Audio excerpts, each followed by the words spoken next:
What's up, everybody? We are back. Episode number 300.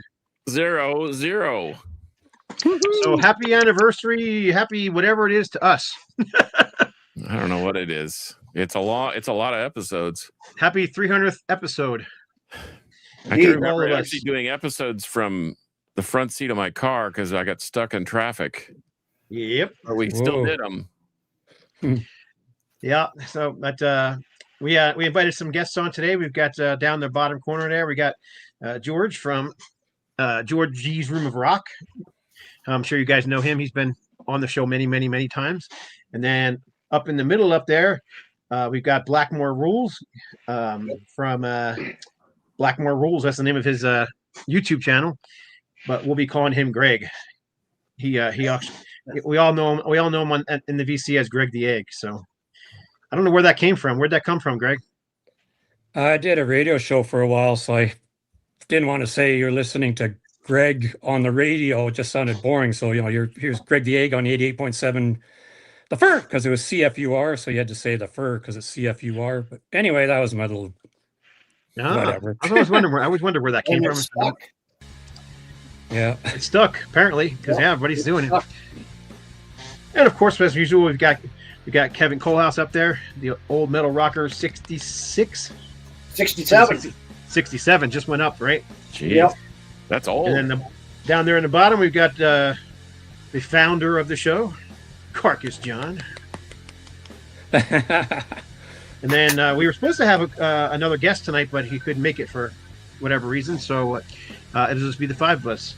Tried really hard to convince Rob to come onto the show tonight, but didn't happen. So anyhow, before we get started, let's go around the room, see if anybody's got anything they want to talk about. I mean, I do, so I'm going to start, and then we'll go around and we'll finish with John. Then we can do your picks of the week as well.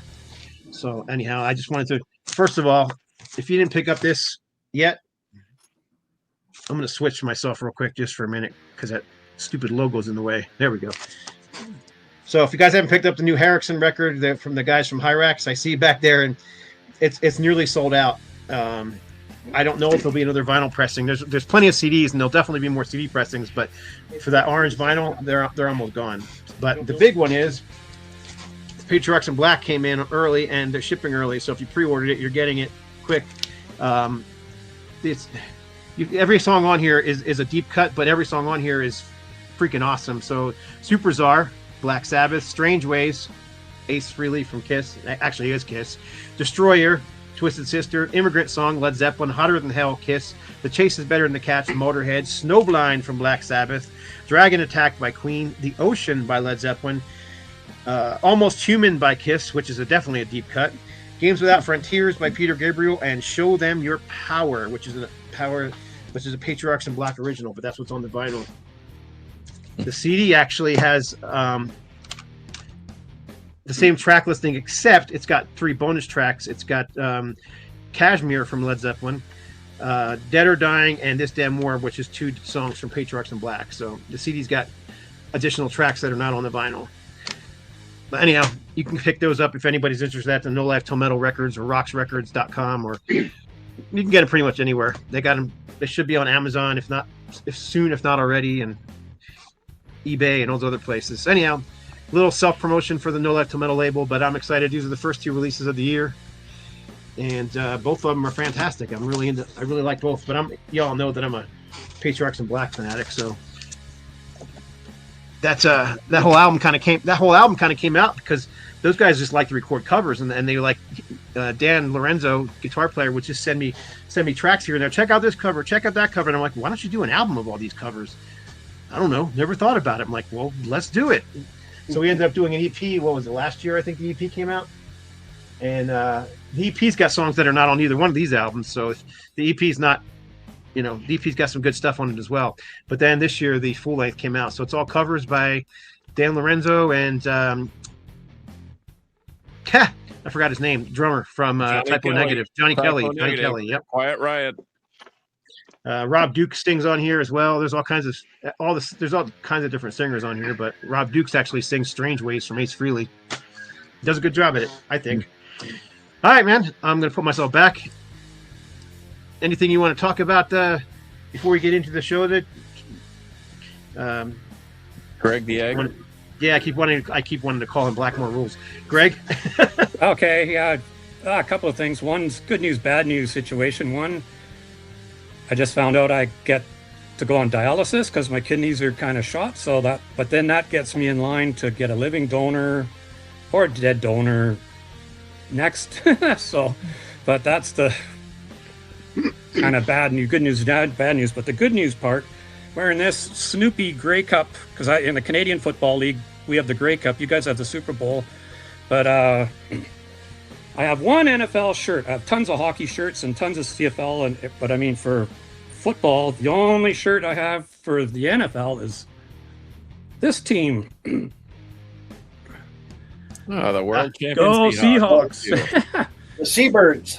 Because I grew up in the first half of my life in Vancouver, which is only a couple hours from Seattle. So if I was ever going to kind of cheer for an NFL team, it would be the Seahawks. So well, you got the BC Lions up there. Oh yeah, no, I had season tickets as a little kid to when I moved up here. I total CFL diehard. So yeah, the Lions are phenomenal. Yeah, I love football. But well, I got news for you. Your Grey Cup game was way more interesting than the Super Bowl. But I digress.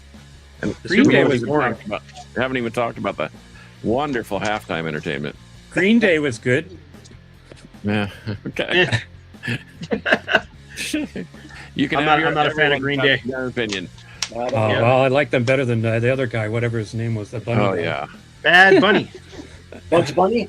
And since I speak Spanish, I was kind of shocked and appalled at what he was singing. Well, it was he's under current investigation right now from the whatever the people that the FCC. Yeah. So is the station and the NHL, NFL. Excuse me, all of them. Yeah, wow. I mean, I've spoken Spanish since the early since 70s, 78, and I don't know how they thought they were going to get that past anybody, you know, and they didn't even have it translated on the reader board. I knew somebody that actually went to the game, and I watched it after the fact. I didn't pick up the game till the third quarter, but then I watched it on YouTube, and I'm like, can they really say that? I thought it was a spoof. I thought they were just someone had just overdubbed. You know, AI. It's become so good that it's hard to tell whether they're actually singing.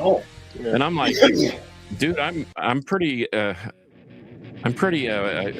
into the street lingo and all that stuff, and I'm just like, wow, this is family entertainment. I mean, it's like taking your kid to see an NC-17 movie, for crying out loud. But whatever. I ended up watching the Kid Rock one instead. Yeah, well, and I had understood through the grapevine that Metallica had offered to play for free. They're kind of a Bay Area band. I think they could have knocked it out of the park. But yeah, as much grief as I give Metallica, I would have much rather have seen that as a more universal binding thing. But whatever. It is what it is. Kevin, what you got? You got anything you want to talk about? Yeah, I just happened to. I've been waiting for this on a pre-order, and this finally came. The new Tailgunner. Oh, Tailgunner, right on. Second album. Different lineup. There's a lineup change. They added. I can't. What's her name? But there's a different line. It's a little more melodic than I think the first one, but still not a bad album. Awesome. What all I have? What's up, George? Not much. I wanted to just wish my friend Ron Haggerty's wife Christina a speedy recovery. She just had a stroke over the weekend, so I want to hope that she just gets better. Ron, I've been staying pretty close contact with him about that whole situation, and she still can't speak, and she's still not moving on the left side of her body. So that's unfortunate because she's young, right? I mean, she can't be that old. She's got to be in her. No, and I don't think there's even 50 yet. Yeah, I don't think so either. That's her second stroke in like 3 years. She said almost 3 years to the day. Yeah, she'll be on blood. First stroke. Hopefully, she comes out of it, but she'll be on blood thinners for the rest of her life. So, I'm on blood thinners. So am I, unfortunately. So am I. It is what it is. They're good on ice cream. I'm on heart medicines, though. There you go. Oh, there you go. Well, that's what mine's for. I have a mechanical heart valve. So. Yeah. Oh yes, getting old rules. I feel left out because I'm med free at this point. In fact, I just had my yearly cardiology visit, and he's like, "How old did he say you were again?" So anyway, and when I saw him about 10 years ago, because I had a major cardiac event, and anyway, he said, "What is your expectation of me?" And I said, "I would like you to fix me, not treat me." And he said, "Well, gee, do you know what you're asking?" And I said, "Yes, I'm asking for a miracle." And well, he delivered. So shout out to Dr. Brian Lay here in Dallas. He's an amazing. He's the Michael Jordan of all cardiology. In fact, he's inventing equipment and diagnostic tools that people will be using in the future. But anyway, and oh, by the way, thanks to the Harrison brothers, sent me a nice little gift package with some T-shirts, stickers, and the new record, the orange one. And so I've been spinning that thing. Brandon Baddick was going to join us today, but he's got a gig in Beantown.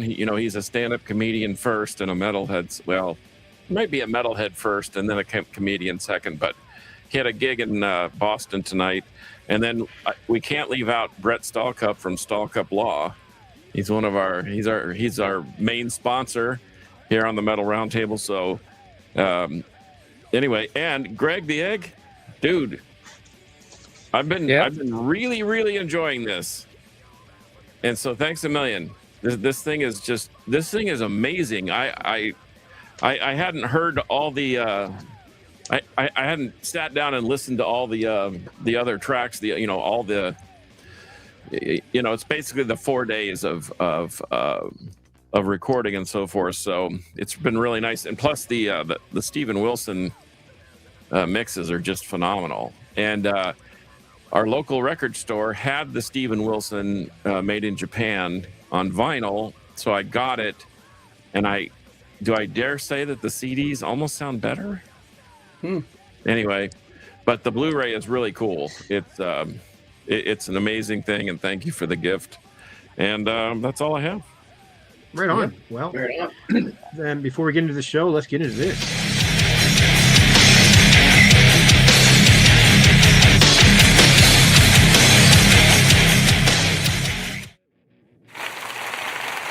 My favorite riff. Okay, so this.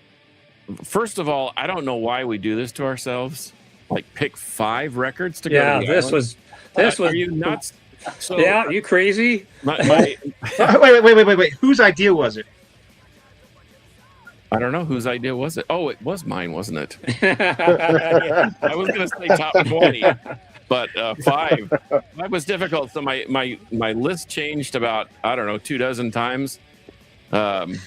And I started thinking about it yesterday when I was at the gym, and then so I just grabbed stuff that I liked, and then I just thought I'm going to shuffle the deck or whatever, and then I thought I'll just take 2 of them and I'll make them my picks of the week. So here's my rock and roll pick of the week, and I've got a story behind this one, but we don't have enough time to tell it. I'll tell it another time. But Styx Equinox.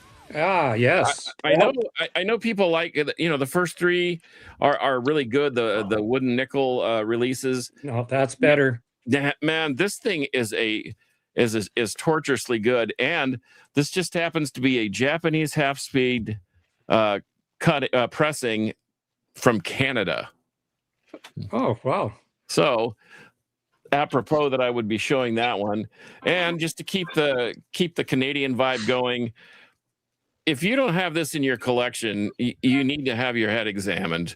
Razor, Violent Restitution. This thing is an absolute ripper. This is the remastered with some extra bonus tracks, including a couple of live ones, and then some scratch tracks or whatever. But if you don't have this in your collection, dude, do yourself a favor, find it, because it's really, really good. So, Styx Equinox, yes. Yep. Razor, Violent Restitution, yes. And those are my picks of the week.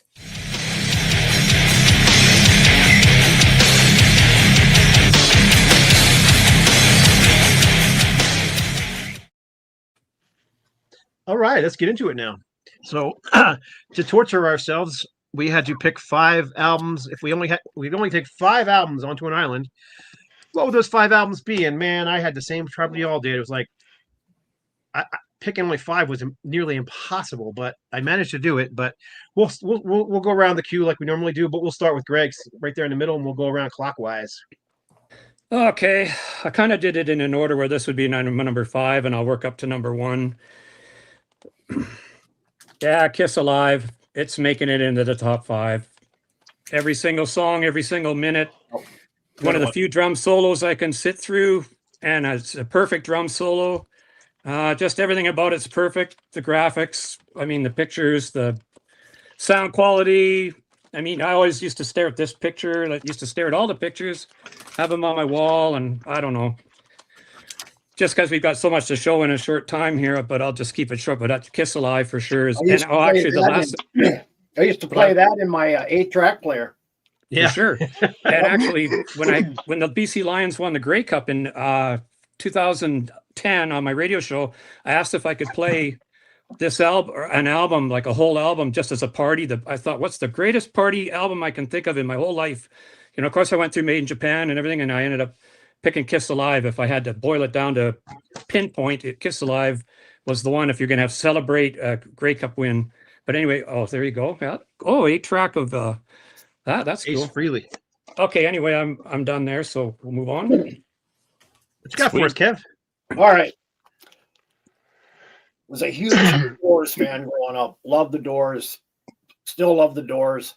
But I have to take LA Woman with me on my desert island. Right on. And that was in one of my piles.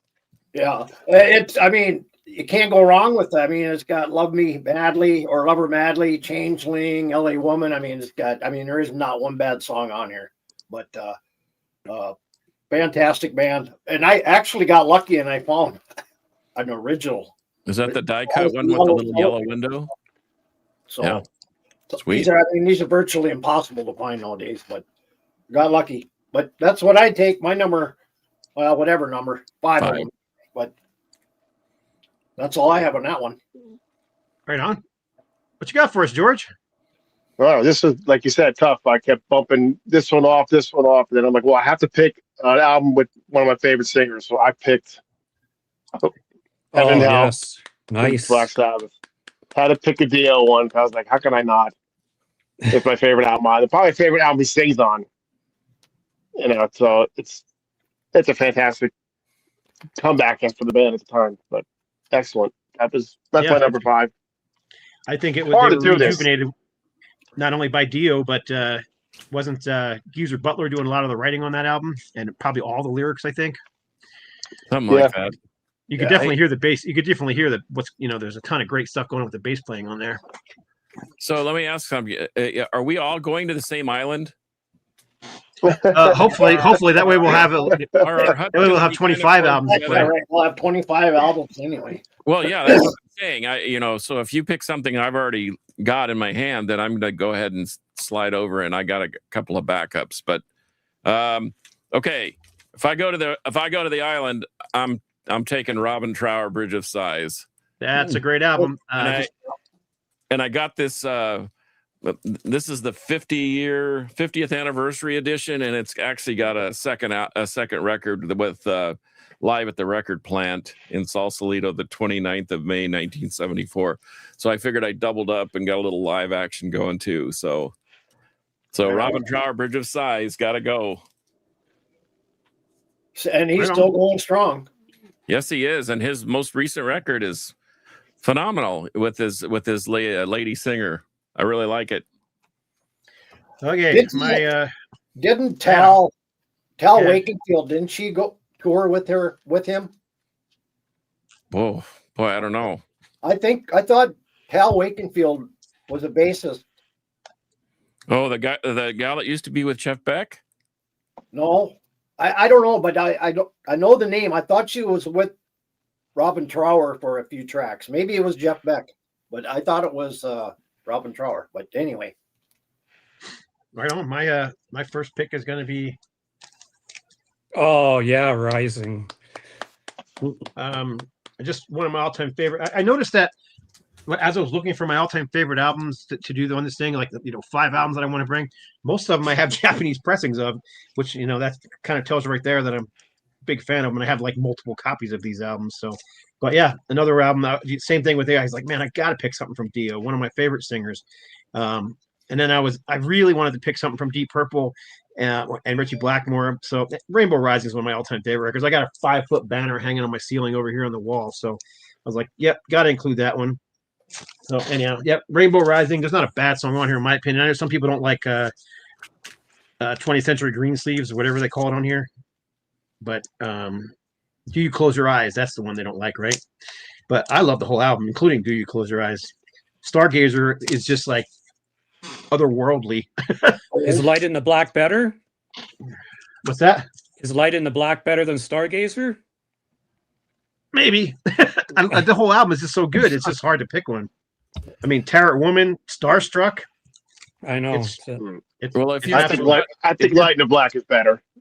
If Light in you're the on Black, an island, you're gonna have a lot of time to disseminate which is better. So, Yeah, they're all the whole album is just great to me. I'd like to. I mean, it's just one of my all-time favorite albums. So, and Evan Williams said Rainbow's a parody. I agree, they are parody. Right on. You up again, Greg? What you got for us? Okay. Well, this has a couple of different editions that came out. So anyway, I liked it so much I bought the shirt. But Stryper's first studio album, Yellow and Black Attack. Yellow Black Attack. Because I became a Christian in the mid-'80s. This came out in the mid-'80s. This has that biting guitar, twin guitar attack with perfect sound, like exciting. And I've seen them live about 4 times. I saw them on this tour just shortly after the Soldiers on a Command tour. So I got to see them live. Totally blew me away. Like I couldn't believe it. Because this Yellow and Black Attack came out with later remastered or they redid the sound. It's remixed and remastered, yeah. It's not it sounds more professional and produced, but I like the raw. So you can get the Rocks Regime demos, which is their name before they became Stryper, but it's got the raw, heavier sound. So it's to probably end up picking the Rocks Regime just because it's the raw, grittier sound, not more polished sound. But yeah, Yellow and Black Attack, the Bumblebees. I've got I'm no kidding. I've got like 5 different covers of that particular album because the first album got recalled after it was put out. Recalled? And it was released in yellow and black vinyl. So you could get either one. The yellow vinyl was a little harder to find, but I have them both.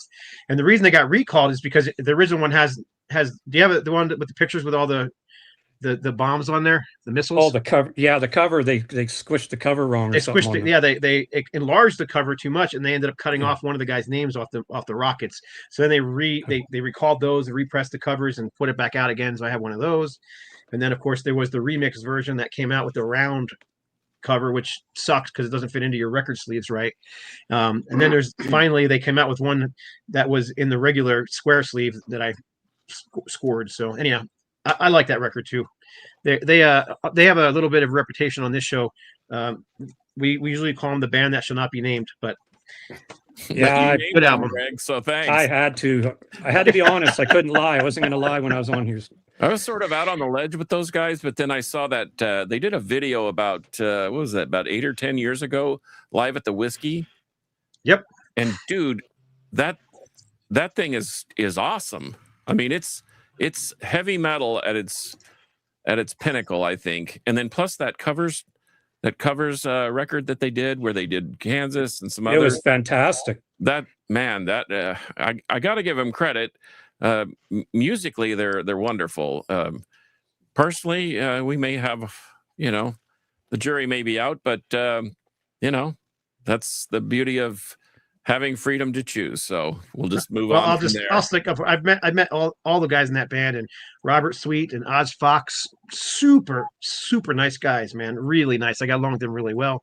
I've never met Terry, what's his name? The new bass player, but I did meet Timothy Perry. Yeah, Perry. I met him. I never met him, but I did meet Timothy Gaines a couple times. And again, super nice guy, really nice. I've met Michael Sweet a couple times as well. And, he was nice to me, so I got no beef, when I met him. But he's generally the one that people seem to have a problem with. Well, one of our people that have been on the show before, Danny Roselle from Savant Guard Records. He's Bobby Liebling's right hand man when he's out on tour. He does Uber Eats, and one day he did a delivery, and he said the guy came to the door and he looked just extremely familiar, and he looked down at the ticket and it said M Sweet, and he kept thinking to himself, "Is that Michael Sweet? Is that?" Anyway, he ended up going back and knocking on the door because, Michael lives up in the New England area now because he was in Boston for a while, I guess, and I guess they've moved all their stuff, all the Striper stuff there, and that's where they're gonna be based out of now instead of wherever they were. But anyway, and now they've become like sort of friends. So oddly enough, you just never know who you'll run into, even in New England, I guess. Sorry, Scott. I had one other thing to add. The Go Live ahead. in Japan Striper video that came out from that Soldiers Under Command tour is live in Japan, only out in video, and it's the rights, they can't get the rights to it, but it's on YouTube, and it's 1985, 86 Striper at almost their pinnacle. I think To Hell with the Devil hadn't even come out yet. I can't remember if there was any songs No. off of that, but it's phenomenal. No, it wasn't. It's There's all excellent. songs off the EP and Soldiers Under Command. Yep. Okay, Kev, what you got Okay. for us? Yeah, okay. I can remember being 14 years old, 1973, cruising around with a couple of friends of mine in the back. We're just coking away, and all of a sudden, Bad Motor Scooter comes on. Oh, yeah. Wow, that's a good Yeah. one. Oh, for sure.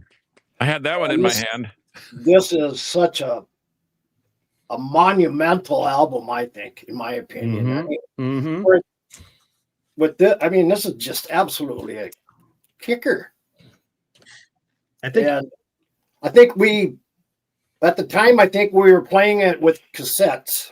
And I think we went through 3 cassettes that summer of this album. Yeah, it's Nice. so It good. was just nonstop. And it still plays.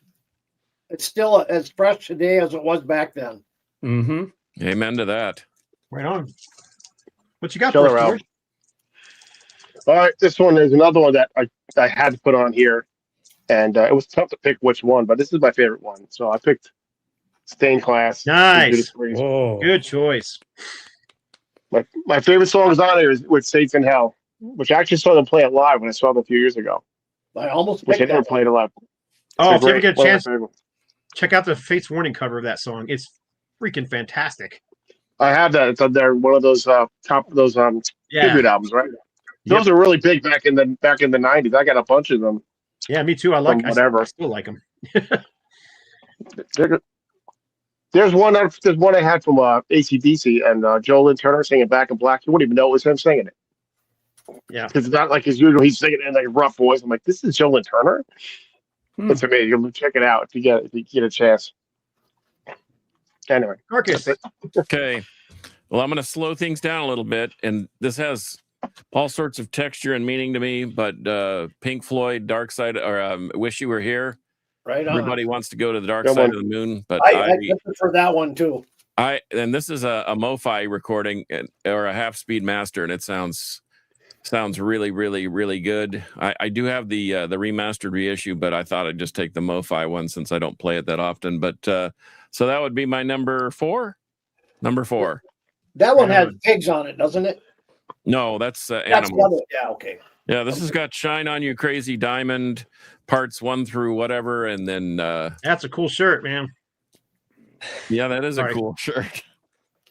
You're getting a couple people commenting on your shirt, Kev, saying they like your shirt. There has to be Pink Floyd. Yeah. Of course. So and it was a toss up between that and the Animals remaster from 2016 or 18, because that thing is a barn burner. That propelled me into a different appreciation for that record. But I'm going to go Go way different from Pink Floyd and go with some speed metal with Deliverance, Weapons of Our Warfare. Good one.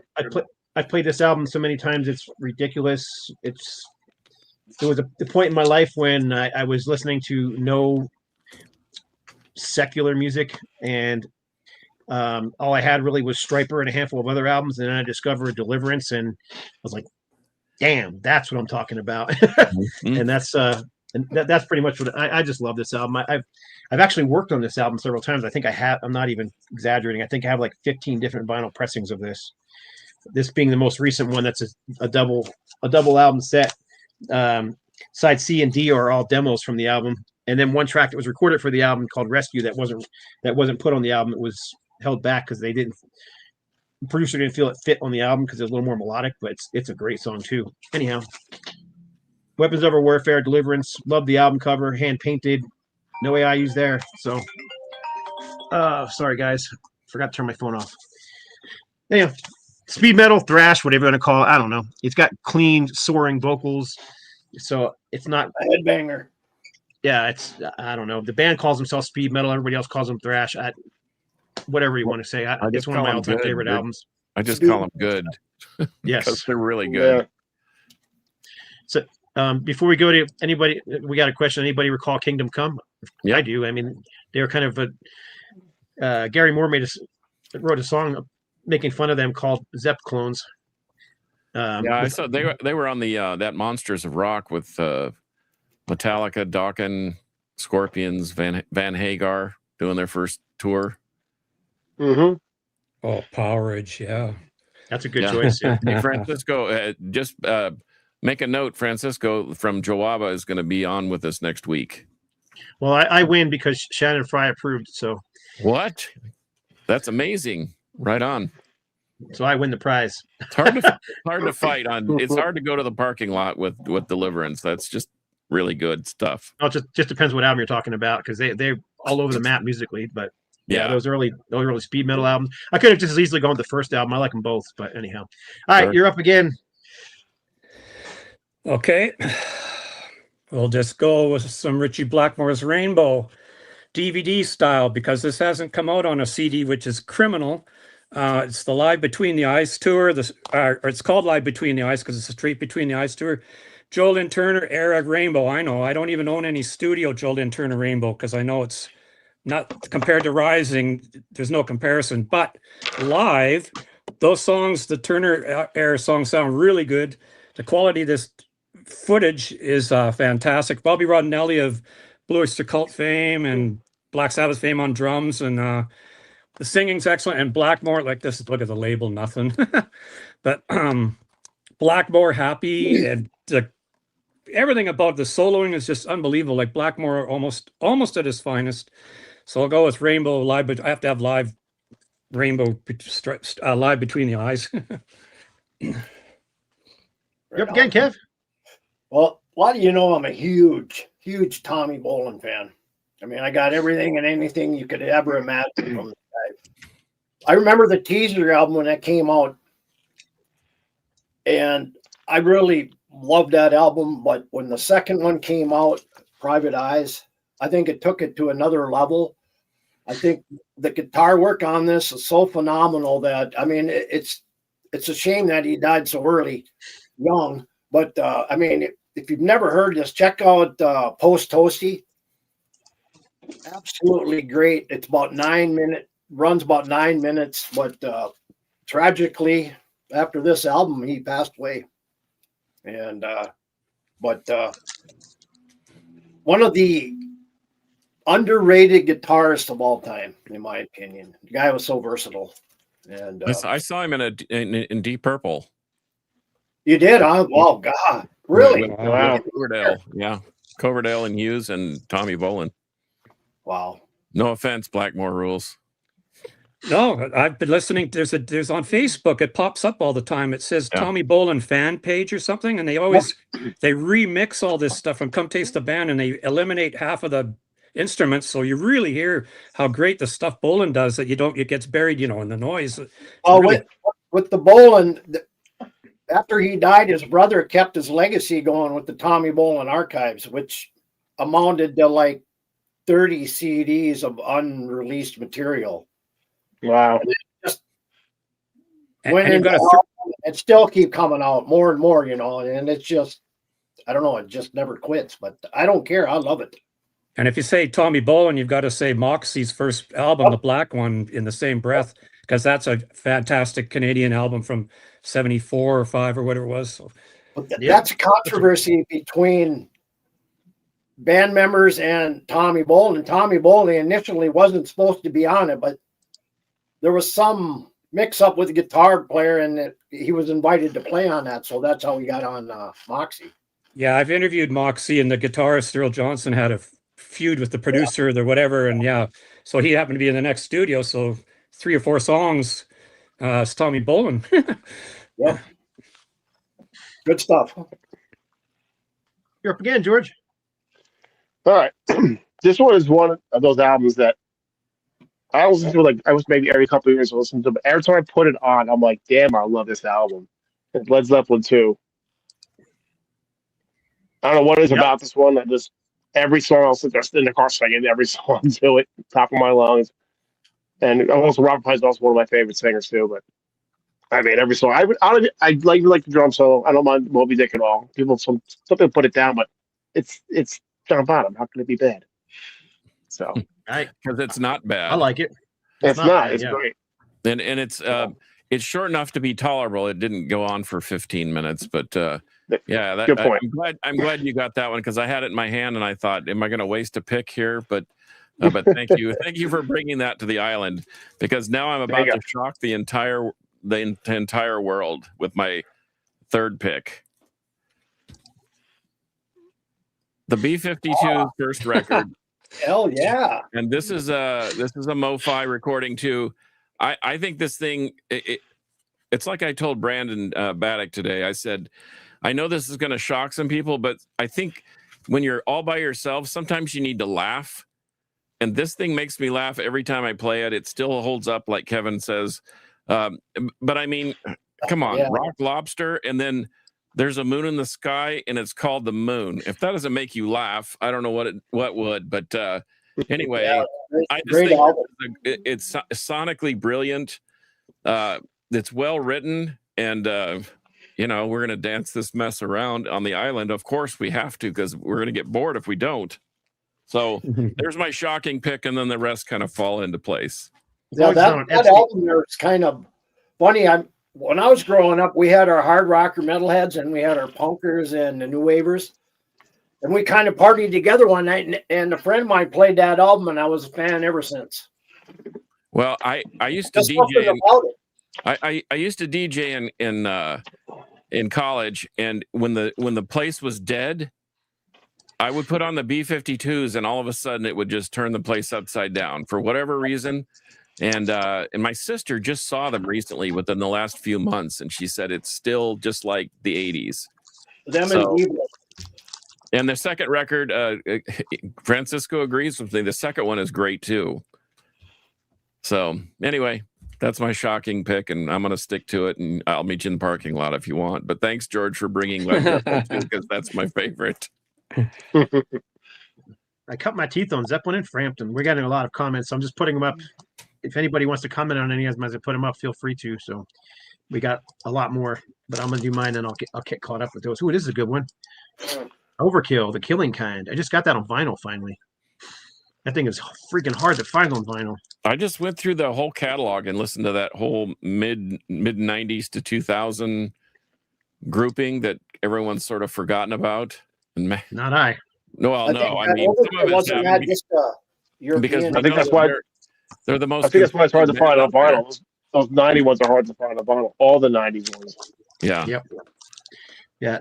But yeah, that's a good album. But From the Underground and Below would be my pick from that batch of. I think that album's fantastic. That album, they actually still play songs live from that album from The Killing Kind. And I would say Bloodletting is a sleeper. Don't go to sleep on that one. That one's a ripper too. But anyway, what you got, Scott? All right. Well, my next one's going to shock everybody. You're going to be like, "Really? I'm shocked." Oh, actually, I thought you would have the first one. Yeah, it's hard. I debated, but Double Live Gonzo is really the album that cemented me being a Nugent fanatic back in like 1978 when I was in freaking grade school. But this is another one of those ones. Obviously, I have the Japanese pressing here, but I've got like multiple pressings. This is one of my favorite pressings though, because it's got the original pipe sticker inside of it, and you just don't see. I never see those anywhere, but I love you guys remember Sounds magazines from Sounds magazine back in the that's the one of the reviews on here. It says the Man's band is the greatest gonzoid heavy metal outfit to be found anywhere on the whole of our belligerent planet. Excuse me. And then New Music Express review: Why America is anxious to develop the proton beam weapon when they clearly have megadecibel in the shape of Ted Nugent is a question worthy of consideration. Some of these reviews are fantastic, man. But anyhow, it's the thing about this album, and not only do I love the music, but even the in between song banter is entertaining as some of the music itself. I feel the same way about Twisted Sisters, a couple of Twisted Sisters live albums. So, or even Greg's Kiss Alive, the banter in between songs is epic. So yeah, but anyhow, one of my favorite live banters is on Cheap Trick, live at Budokan, and he's all talking all slow. It's like meeting somebody who you don't know if they speak the language. You try and enunciate more. It's pretty funny when he's doing that, and they're like, "It doesn't. You can enunciate all you want. If you don't speak the language, you have no idea what he's saying, right?" Anyhow, that's my. What were we on, number 3? 3? Yeah, that was my third pick. Oh, and I even pulled the 8-track. Of course you did. I got Free for All on I think cassette or 8-track. 8-track, nice. This one I pulled too, not because it's in my list. I just happened to. It was between the other two that I pulled. So anyhow, you're up again, Greg. I don't want to. Does anybody want to get mellow? Anyone want to get mellow? If anyone wants to get mellow, you can turn around and get the. That's one of the greatest lines in. Sir, it's as bad as has a swear word in it, but that was the point back then. He was so right, like right on. We don't want to hear ballads and love ballads, but anyway, yeah. And I saw Ted Nugent on the Weekend Warriors tour, right just after Double Act Gonzo, and there was a song in between bands. It was really boring, and then all of a sudden, the guitaring kept going and going and going. I'm like, what the heck is this song? Blew me away, and who's this? It's Leonard Skinner. It's Freebird. Oh, what's that? Oh. So I got blown away, like hearing Freebird for the first time. I still remember. But anyway, Black Sabbath, Kevin Black Sabbath's coming along. We've got the Dio era represented. Now I couldn't find my copy, but I've got the DVD. It's not out on CD again. It's dumb. It should be. It's the Never Say Die tour '78, and it's the Never Say Die tour. So Never Say Die song is on there, and Ozzy smiling, laughing, bouncing around. Just you could tell how much he loved Black Sabbath. And Iommi smiling with like the sound, everything, the Geezer Butler, everything about it's just rock perfection. But this also came out only as a VHS and a CD at the time. Cross Purposes Live. It's the Tony Martin '94 tour. Iommi, Geezer Butler, and it was Bobby Ronelli, the drummer again, I think so. But it's fantastic as well. Tony Martin can sing all the eras perfectly. You don't notice them, and the guitar tone Iommi's phenomenal. So I'd have to go with the Never Say Die first, but then again, you've got this Children of the Grave. It's a budget thing, but it's like the past lives. You know, you had the Live at Last, and it came out as Live USA, but that past lives, Black Sabbath, where it's the Sabbath Bloody Sabbath tour, I guess, Live Sabbath. So that's anyway, one of those is coming. You boil it down to 5, Buster. See how easy it is. But anyway, yeah, that's what. There we go. Right on. All right. So I'm sitting in the basement at a friend of mine. And these two friends go to college, and I'm in high school, and they pull out this album. And I didn't see it at first, so I'm listening to it. And I'm like, who the hell is this? They pulled out, and they put out the Groundhogs and Crosscut Saw. Tony, I mean, this thing is hard, heavy, gritty British blues, but it's not.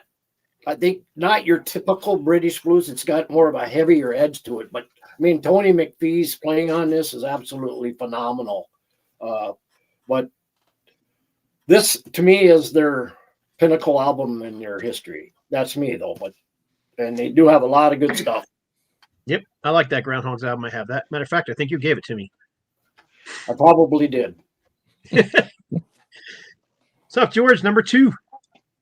Number 2. Well, if you're going to go to Desert Island, I think you have to have at least one album from AC/DC. There you go. All right. Yeah. So Highway to Hell. It's tough to pick which one, but I picked Highway to Hell. I never get tired of listening to this album at all. I love that album too. I tend to skip the first track just because I'm tired of Yeah, hearing it, but I was just the going to rest of the say that, album, but yeah. the rest of the album is fantastic.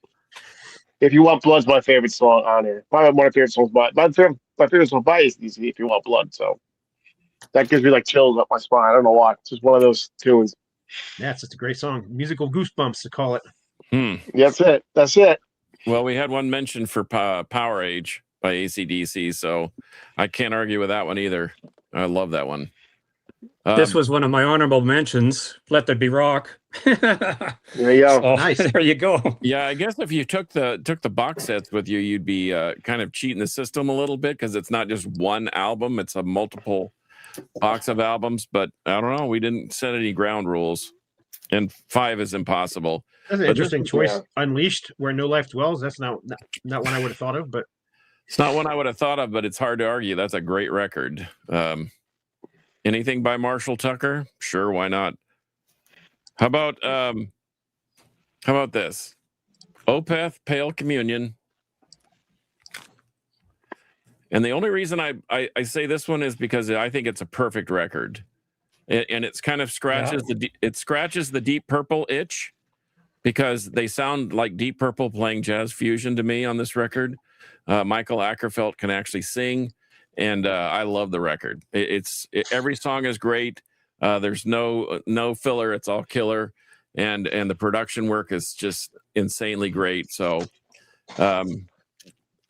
it was between this and Voivod, The Outer Limits, which I think is one of the top 10 rock records ever made. But anyway, I went with Pale Communion by Opeth. getting a lot of love for AC/DC. Yeah, why Fraser would you? Dawson agrees with your pick there, Carcass. Yep. Anyhow, all right. My next pick. Yep. All right, I'm going to cheat a little bit here. I just couldn't figure out which one I was going to take out, so I'm just going to show them both.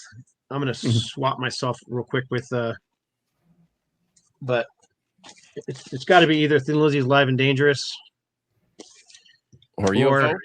UFO Strangers in the Night. 2 of my all-time favorite live albums. I love both these. UFO. And heck, I'm bringing this version of the damn thing onto the island because For that very reason, because you've or we could take this one to the island too, and it's the same deal, man. It's packed. It's got every show from that recording session. So I have that one as well. I have yeah, that. I don't know, man. Michael I Schenker. put that on my Blinded. that UFO, that live one. Yeah. Yeah, it's hard to pick between the two. I just forget it. I'll just show them both. Anyhow, yep. I don't know if anybody would argue with those, but I just think Thin Lizzy. This one took their songs to a whole other level of heaviness that they didn't have, in the studio. That just captured that energy. Even if it was re-recorded, it still captured an energy that they couldn't capture in the studio. Same thing with UFO. I think they just captured an energy that, it's lightning in a bottle, is what I guess you would call it. It's rare, hard to get all the time. Yeah. Yep. I mean, it's things either you're in sync or you're not. Doctor, exactly. Another vote for Opeth there. All right, you're up again there. This would be number 1 for you, right? Yeah, but I had an honorable mention because you just mentioned this band. Go for it. If you like UFO Strangers of the Night, you'll love this, the UFO Werewolves of London, and they just released this actually, but it's a concert from 97 or when Schenker, or something like that, when Schenker came back in the original band together again. The sound quality, his guitar tone is second to none.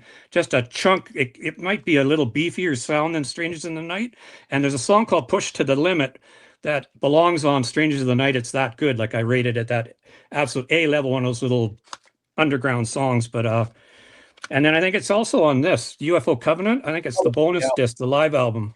Yes, That's the only regular album that isn't on vinyl. Oh, that's interesting. And then, but anyway, I'll get to my number 1 because I don't want to hog the limelight here. This was easy for me. I've always thought if I could have the greatest moment in rock history, I told Ian Pace of Deep Purple it was the greatest moment in rock history. People have Woodstock, but I have my own thing. And it's not this one. Sorry. Made in Japan. I wasn't going to pick only one Deep Purple. I had to pick one Deep Purple. I could have picked 5 Deep Purple if I wanted to, but I had to boil it down to one. So I went to Live at the California Jam. Oh man. Started it out with me because I didn't care about music when I was younger, and then all of a sudden on ABC TV they had In Concert with Deep Purple Live at the California Jam on TV. I'm like, this isn't Anne Marie. This isn't Engelbert Humperdinck. What the heck is this? Blackmore smashing the guitars and explosions, and his playing is phenomenal. The soloing is phenomenal. Hughes, Coverdale, everybody's phenomenal. The whole thing's just amazing. I could go on a million years about it. Of course, the 72, 73, this is the Machine Head tour.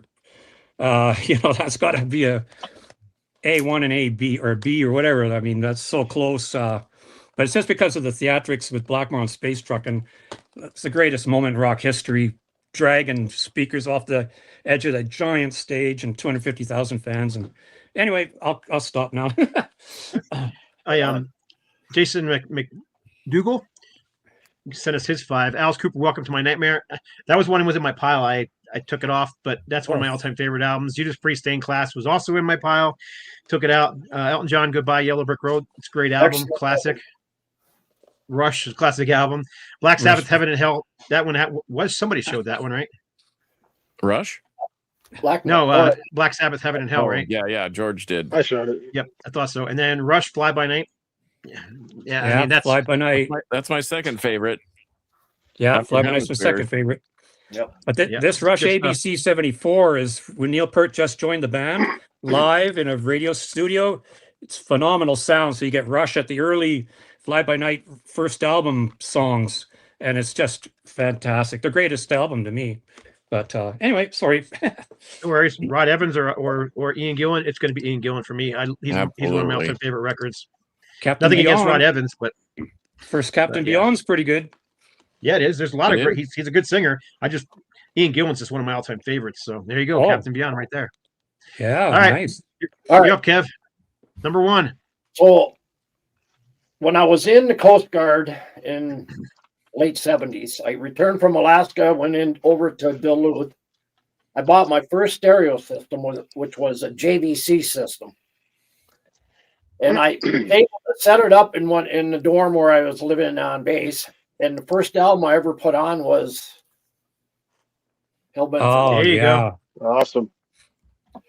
And I mean, just played and played and played. There was 3 of us that stuck together. They called us the Doobie Brothers. But we played this over and over and over because we like twin leads, bass, drum, guitar, and this is this thing, I don't know, it's still a fantastic album. Isn't the European one called Killing Machine? Yes. So is it actually? I think the U.S. is the only place it's called Hellbent for Leather. Hellbent for Leather. It's just like what's the other one that's a European press and in America? It's got the air wing, the airplane. The point of entry. Point of entry. Yeah. That's I have. I have delivering the good. That's such a freaking heavy song. Ever heard the Anthrax cover of that song? It's really good too. But that's a good choice. I just played this album the other day. Marillion, Misplaced Childhood. Good choice. I saw Priest on that Bent for Leather tour. They were phenomenal. Here I am, just a teenage kid watching this. Like, what the heck is this? Yeah, Priest are absolute perfection. And that was another one. Sorry. I was to ask you, were they the headliners? Priest, when you saw that tour? Yeah. Oh, it was then, but I saw them in Seattle. Interestingly enough, Wireless opened. I think they were a small Canadian band. I think they're Canadian. Wireless, yeah. Priest was second, but the headliner was UFO just after Schenker left. So I drove from Vancouver to Seattle to see that. What you got for us, George? You're number 1. Well, if you know me, I'm whatever one band's going to be. But when you gave me this exercise, there's so many other albums that I bumped off, and I wanted to put Sabotage, Paul the Mountain King, Motley Crue, Shout at the Devil, the Beatles, Abbey Road, and I missed that one. But I picked this one because Greg named the band. But I'm gonna pick Kiss Destroyer. Right on. My favorite album of all time. So that was I had Hotter Than Hell. No brainer. What was the other one? I had Hotter Than Hell and Rock and Roll Over on my list, but It was only 5. You can only do 5. Yeah, it's hard. It's an impossible task. John You DeLaurentis. wanna help John's me? been on our show before. If you guys don't know who John is, John DeLaurentis has been on our show before. He's got a channel on YouTube as well called Burn is one of my favorite songs, but he just commented on that. John DeLaurentis' channel is called Follow the Light Music Review. If anybody's interested in checking out John, but he's been on the show before, and we'll have him back again. Cool. Melissa by King Diamond. A lot of good choices coming in. Van Halen Oh, debut. what a game change. The first I was album gonna was put a phenomenal. live one on, and this was going to be my live one. Oh, Yeah, yeah. All right. We can agree to disagree, but this is made in Japan is my life. Although Osric Tentacles live under Slunky, Tony Clem. Sorry, I didn't make the list, but okay. Well, this is my number one because it scratches a ton of different itches. But this is my shout out to Steve Bodine, Harmless Rebel. This is Blood Incantation, Absolute Everywhere. This has got the EP, the Luminescent Bridge EP. It's got All Gates Open, which is like a Tangerine Dream, Green Desert style, Rubicon, whatever. And then it's just got the most brutal, melodic, thrashing mania of any band.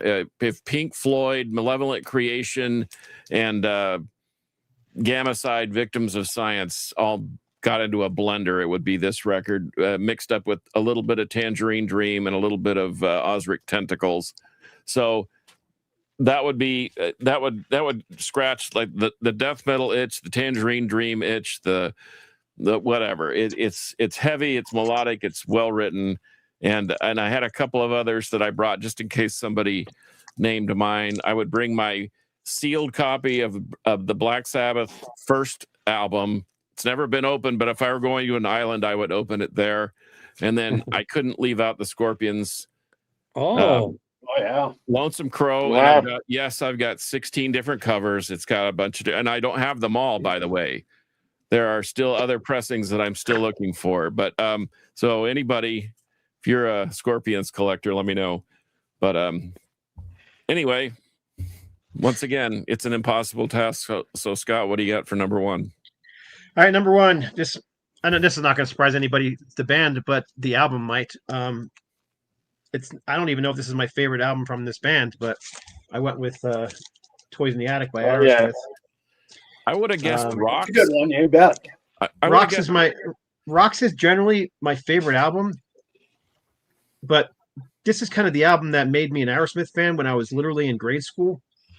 I think it was Walk This Way on the radio, or one of my neighbors played it for me, and I just became a fan from it. So it kind of has that, nostalgic connection, and there's just not a song on here I don't like, even the silly ones like Big 10-inch Records. So, and the ballad on here is fantastic as well. And Uncle Salty and all those are just, I don't know, they're just great.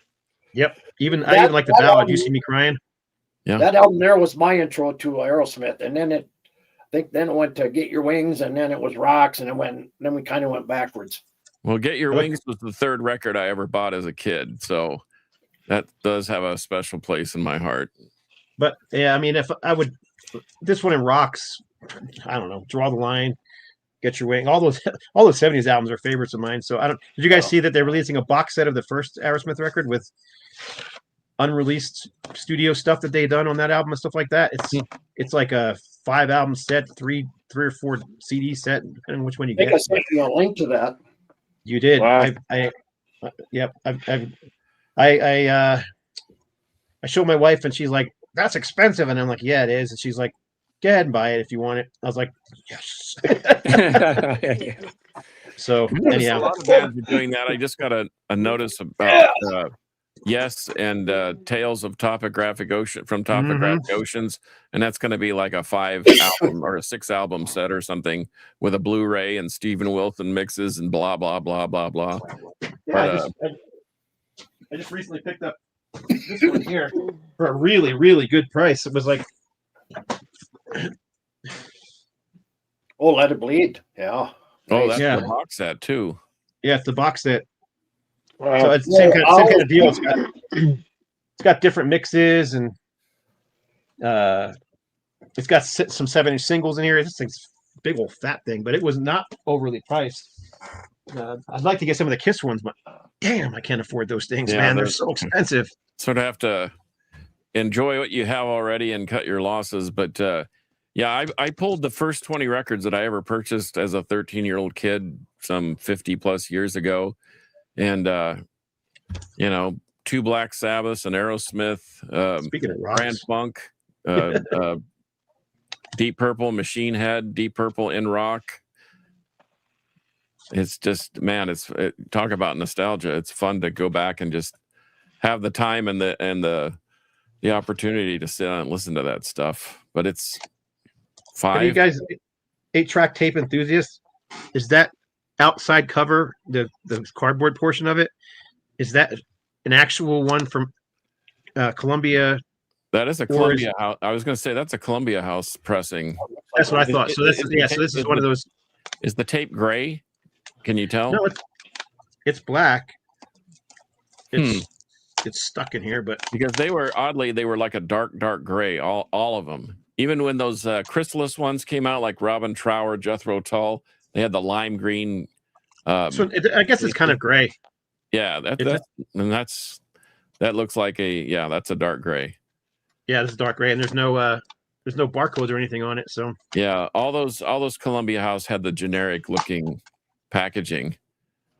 Yeah, I was glad to find one still in this good a condition, though. But you got them for a penny, didn't you? Sort of. I didn't. I never did the 8-track ones, but I did the CDs for a penny, and I paid for my ones that I had to pay for. So, oh no, that's a good thing because they'll still ding your credit down here. All right. Well, before we go, I got behind a little bit on the. Let's see what. I saw someone mention Iron Maiden live after death, which is great. Skinner, that's what I was going to comment on. Yeah, the first live album from Skinner's phenomenal. Yeah, so I wanted to comment on that. Yes, Rules, good English band. I just did a video of live albums, but I took it down because there was some issues with it. Oh, really? I put it in my to-watch video. I haven't watched it yet. I saw you put it up. It's not up anymore. I took it down. I'm going to redo it. That's probably my least favorite Corner album, but I like it, but it's just not my favorite. And you guys Corner fans, I'm actually going to go see them in a week or two. I like the early stuff, and I've yet to hear the full the album. The new album. New album is great. I really like the new album. Yeah. Saga. There's one you don't see much. Saga Heads or Tails. Saga. I got a whole bunch of Saga. Holy Moses, there's one you don't see very often either. They're a great band. Sabina can still belt it out. Over at Boone's Overstock, they have one of their albums over there. You can get the vinyl for like $5. Really? What you got there, Kev? Rose Tattoo. Oh yeah, that's another great one. By the way, speaking of Rose Tattoo, I just talked to Mark Chaos Massacre from Australia, and he was there you go. There's your rush. He was telling me how hard it is for Australian bands to bust out and get to the States or get off the continent because it's so cost prohibitive. So when you see bands like Rose Tattoo that you wonder why they're not bigger or whatever, I mean, the reason is purely logistic, I guess. Yeah. I mean, AC/DC broke loose, but who else? A lot of those metal bands in Australia and all that, they're famous down there, but that's a cool outside of there, they're not really that, they don't have a lot of stuff out there. Yeah, I booked a Belligerent Intent. Oh gosh, this must have been 15 years ago, and they were here on holiday, and they thought, well, while we're there, let's just play a few shows. So I helped them backline, and so that was a rare opportunity because those guys never tour outside the States unless they're going to Indonesia or Vietnam or Thailand or one of those markets. But so I feel their pain because Rose Tattoo was awesome. They should have been as big as AC/DC in my opinion, but that one, Assault and Battery, and there were 3 right in a row that were really good, and that was part of it. But yeah, I remember buying that here way back in Duluth, actually. Oh, Green Grass and High Tides. Yeah, that's in my top 10 songs of all time. Wow. There's just so many great bands. You can't Yeah, like doing 5 was nearly impossible. And I mean, when I was doing mine, I was like, where's all the metal in here, man? I got all the 70s stuff in here, but those are obviously the albums I've been into since I was a kid, so that's why they made my list so quickly.